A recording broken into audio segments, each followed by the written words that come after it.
Daí, pessoal, beleza? Então, queria esclarecer uma coisa muito interessante. Então, quando nós usamos hormônios, a gente tem efeito androgênio e efeito anabólico. Efeito anabólico é aquilo que eu quero como ganho de massa muscular. Efeito androgênico é aquilo que eu tenho como efeito masculinizante, que são os efeitos secundários. Isso não é ruim. Então, quando eu tenho um efeito colateral, quando eu tenho um efeito adverso da testosterona, que é o efeito androgênico, quer dizer que eu estou transformando muita testosterona em androgênio ou em dihidrotestosterona. Outros ésteres de anabolizantes transformam em outras coisas que também se ligam em receptores androgênicos, que a gente chama. Então, quando eu tenho uma resposta muito androgênica, isso é um pouco ruim, porque o efeito colateral disso no homem, por exemplo, é oleosidade da pele, acne e queda de cabelo. Isso são efeitos estéticos. E na mulher também existem esses efeitos. Então, alterações da voz, alterações de clitóris, alterações de pele, alterações de queda de cabelo e alterações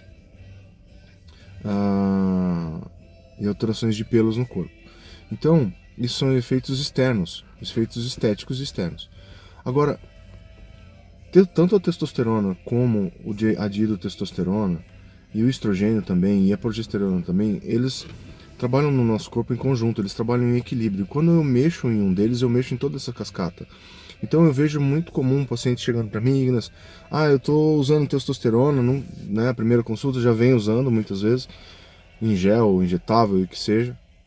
E eu tô com DHT alto, eu tô com estrogênio, assim, eu tô com testosterona alta, mas eu tô com problema de libido. Por exemplo, vou falar um fator agora. Então, o que acontece? A libido ela tem uma relação nesses hormônios, ela também é dependente de progesterona. A libido também é dependente de dihidrotestosterona, que é o DHT.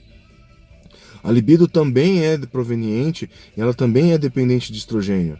Então, se você tem uma alteração ou uma discrepância nessas relações entre um ou outro, você vai ter problemas com libido.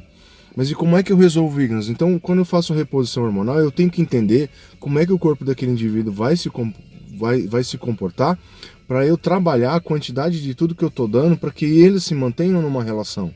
Senão eu tenho uma cascata de eventos em que eu começo a perder o controle. Quando eu percebo que existem alguns profissionais ou algumas pessoas que prescrevem hormônios e não têm experiência e não têm, durante a sua profissão, ou muitas vezes nem são profissionais, estão prescrevendo, eles começam o quê? Eles começam a dar os remédios para controlar esses aumentos e essas quedas, para tentar mudar essas relações, mas não para deixar isso em relação. Mas, por exemplo, dou testosterona e tomo um remédio para baixar o estrogênio. Dou testosterona, toma um remédio para não aromatizar, não fazer ginecomastia. Dou testosterona, DHT sobe, dou 5-alfa da redutase, inibidor de 5-alfa redutase para diminuir o DHT e diminuir o efeito colateral. Tudo bem, tudo isso está muito correto, mas não é assim que se faz. O ideal é você diminuir, quanto menos droga você colocar nesse indivíduo, melhor vai ser. Por que que isso acontece? Porque DHT, estrogênio, progesterona e testosterona, eles não têm só efeitos estéticos, eles também têm efeitos cerebrais relacionados às nossas emoções. Principalmente o controle das nossas emoções feito pelo estrogênio. O estrogênio é um dos maiores controladores da produção, por exemplo, de GH e um dos maiores controladores das nossas emoções e nosso equilíbrio emocional e libido, muito mais do que o DHT. Então alguns indivíduos acham que o DHT está alto e isso vai causar uma melhora da libido. Não vai, isso está errado. Porque se essa relação de estrogênio estiver muito ruim, não tem a ver com baixo e alto, tiver muito ruim, a sua libido vai ficar um lixo. Se a tua progesterona estiver numa relação ruim, vai ficar um lixo. Então, você vai ficar lábil emocionalmente. O que é lábil? Lábil é instável. Então, alguns indivíduos começam a ter alterações que não são só estéticas do uso desses hormônios, mas também começam a ter mudanças de comportamento. Então você tem que entender para quem que você está dando testosterona ou qualquer hormônio, porque você vai mexer também no comportamento dela. E será que esse indivíduo quer que mexa no comportamento dele? Será que ele quer sofrer alguma alteração? Ou será que ele quer passar por alguma alteração de comportamento? Mudança em como é que ele se comporta? Então, claro que muitas vezes alguns comportamentos eles vão ser melhores, mas alguns comportamentos eles vão piorar dependendo daquilo que eu tenho. Então, será que eu vou me tornar mais agressivo, mais apático, mais emotivo? Será que eu vou ter piora da libido? Será que eu vou ter melhor condição de tomar decisões? Porque testosterona, alterações nessas relações alteram a minha capacidade de tomar decisões, isso é fato. Então, na prática, a gente vê isso. Pacientes que usam testosterona têm alterações na capacidade de tomar decisões. Então, quando você tem esses indivíduos, eles muitas vezes eles precisam melhorar isso e eles não podem, isso não pode piorar. Então, você precisa entender isso. Segunda coisa que você precisa entender é que nós não temos controle de quantos receptores nós temos para cada efeito colateral. Então, por exemplo, um indivíduo usa um tipo de hormônio e ele tem mais alteração na voz, mais alteração na pele, mais alteração no pelo, mais alteração no cabelo, mais alteração no humor. Então, o que isso quer dizer? Quer dizer que a distribuição de receptor para aquele tipo de hormônio, ele é discrepante, ele não é equilibrado. Então, por exemplo, muitas vezes eu tenho ele equilibrado, igual para todos os lugares. Isso é bom? Não sei se isso é bom, porque depende do indivíduo, depende do que ele quer, depende de como ele é, como eu falei agora há pouco.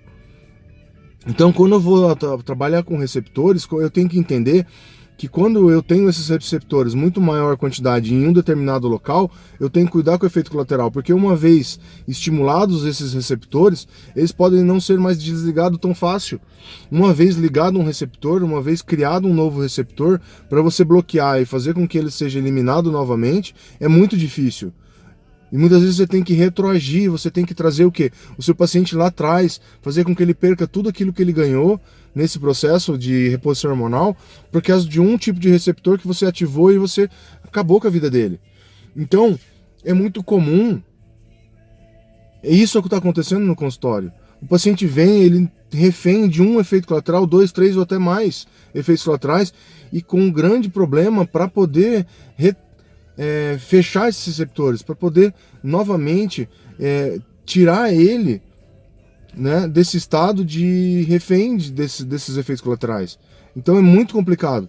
Então, repor hormônio não é simplesmente comprar um combo que vem pronto da farmácia, colocar como chip da beleza, não é pegar uma receita de bolo de alguém, um kit, um ciclo, um protocolo, porque repor hormônio não tem a ver com protocolo, não existe protocolo de reposição hormonal, por isso que dá tanta merda, porque cada um faz aquilo que acha melhor, porque nós não temos trabalhos feitos em humanos com reposição hormonal como tem sido feito, até porque não tem sido feita reposição hormonal, tem feito utilização de hormônios em excesso, em grandes quantidades, em quantidades que nunca foram usados ainda, então nós não temos trabalho, nós não somos ratos, então assim, estudos são muito bons para fazer, são feitos em animais, são feitos em ratos para nós termos parâmetros, mas nós não somos ratos. Alguns indivíduos, alguns trabalhos que foram feitos em ratos não se comportaram em nós como se comportou neles, então tem que tomar cuidado.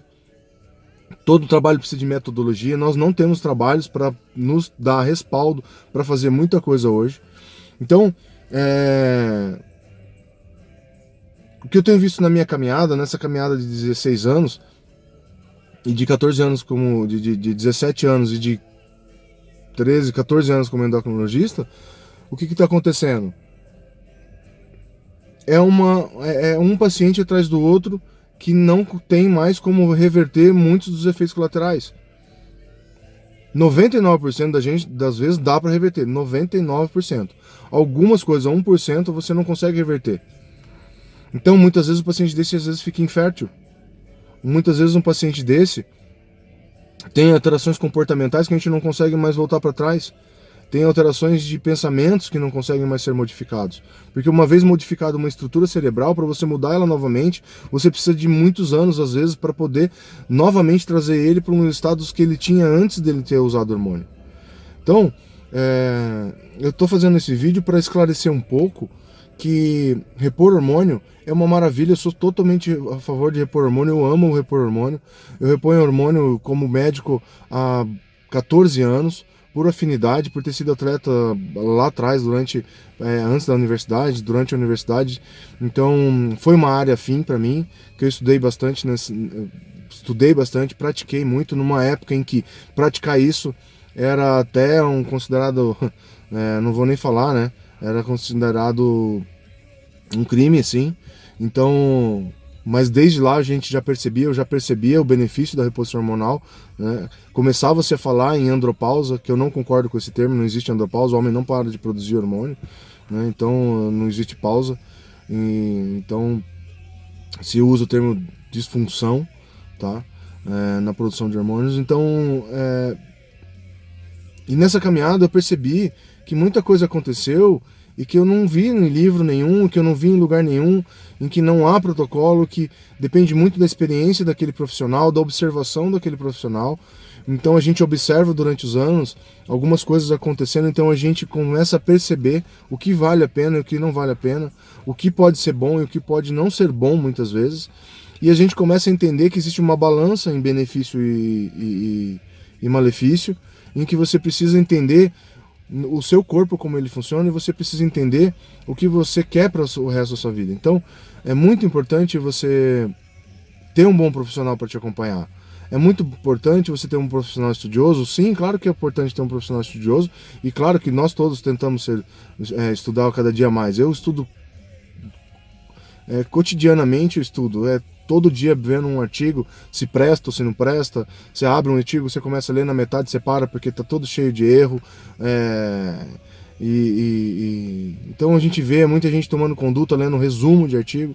Então é muito importante ter um profissional estudioso, sim, mas também é muito importante ter um profissional experiente no que está fazendo. Porque é muita cagada. E uma vez que você fez uma cagada no teu corpo, pode ser que seja seja aquele 1% que não tem mais como voltar atrás em algum efeito colateral. E aí você vai ficar refém com 20 e poucos anos, 30 anos, refém até seus 60, 70 anos de efeito colateral. Será que valeu a pena você correr esse risco? Então, será que vale a pena abrir mão, né, da minha saúde por causa de um momento, por causa de um final de semana, por causa de um mês na praia, por causa de 2, 3 dias, sabe, em que eu vou subir no palco para competir? Então, tudo isso tem que ser levado em conta. Todas as pessoas que competem, que são atletas, tanto no fisiculturismo como atletas profissionais, jogador de futebol, quem tem paciente jogador de futebol, paciente que nada, paciente que joga futebol americano, paciente que, enfim, sei lá, tem um monte. Então, assim, para cada um desses você vai ter uma resposta metabólica e você vai ter um tipo de conduta a ser tomada para que ele tenha o benefício no seu esporte. Será que vale a pena prescrever hormônio, né? Então, isso tem que ser muito bem pensado com o teu médico. Isso tem que ser muito bem colocado vocês dois juntos, porque é uma decisão que vai gerar consequências para o resto da sua vida. Então eu gostaria de deixar essa dica para vocês, né? Procurem profissionais que vocês conhecem, procurem profissionais que tenham referência, de pacientes que já tenham, que você conheçam pessoas que foram nele, resultados a longo prazo, não a curto prazo, entendeu? Observem isso, tá? Então essa aqui é a minha dica. Eu espero que eu não tenha sido prolixo, né, falado demais, mas é sempre uma forma que eu tenho de estar aí orientando vocês e tentando diminuir o número de pessoas que se tornam reféns de condutas inapropriadas, de profissionais que não são éticos. Não caia na mão de gente que não é profissional, que não é médico para prescrever hormônio. Quem prescreve hormônio é médico, não é fisiculturista, não é coach, não é nutricionista e não enfim, tá? Então, se nós que somos endocrinologistas, que nós que somos médicos, temos que estudar cada vez mais, temos aprendido cada vez mais com a prescrição de hormônios, você imagina gente que nunca estudou e nunca leu sobre isso e que está aprendendo isso lendo curso, fazendo cursinho de final de semana ou lendo coisinha no Instagram, tá? Então não seja refém, cuide da sua saúde, ela é o maior bem que você tem. Beleza? Um beijo, um abraço para todos.